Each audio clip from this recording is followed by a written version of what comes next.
मी कैलास साबळे, आपण पाहतात the panther times.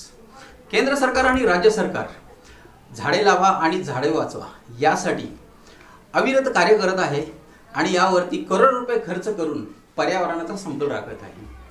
पर्यावरण दिनीच नव्हे फक्त, परंतु सातत्याने प्रत्येक वर्षी आणि प्रत्येक महिन्याला कुठे ना कुठे झाडे लावा आणि झाडे वाचवा आणि जनजागरण करून समतोल राखत आहे। झाडे लावा आणि झाडे वाचवा आणि त्याचे संवर्धन करण्यासाठी राज्य सरकार आणि केंद्र सरकार, स्थानिक स्वराज्य संस्था, नगरपालिका, महानगरपालिका आणि स्वराज्य संस्था यांच्या माध्यमातून अनेक कार्यक्रम आखते आणि झाडे लावली जाते। हजारो आणि लाखोच्या संख्येने झाडे लावली जातात, परंतु याच सर्व प्रकारांमध्ये उल्हासनगर महानगरपालिका ह्या त्याबद्दल वेगळी आहे अशी वाटत आहे।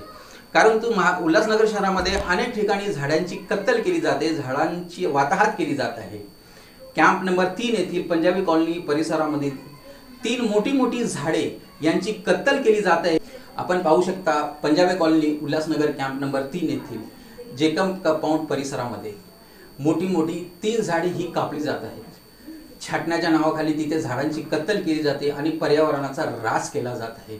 प्रभाग क्रमांक 2 चे अधिकारी आणि त्यांचे कर्मचारी यांना सदर माहिती दिली असता त्यांनी स्थानिक पातळीवर भेट देऊन कुठल्याही प्रकारची कारवाई न करता ते परत निघून गेले।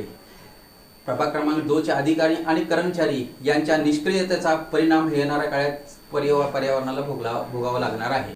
सदर झाडांच्या होत आलेल्या कत्तली प्रकरणी महानगरपालिकेतील वरिष्ठ अधिकारी यांना समज देणी आणि माहिती देण्यात आली आहे।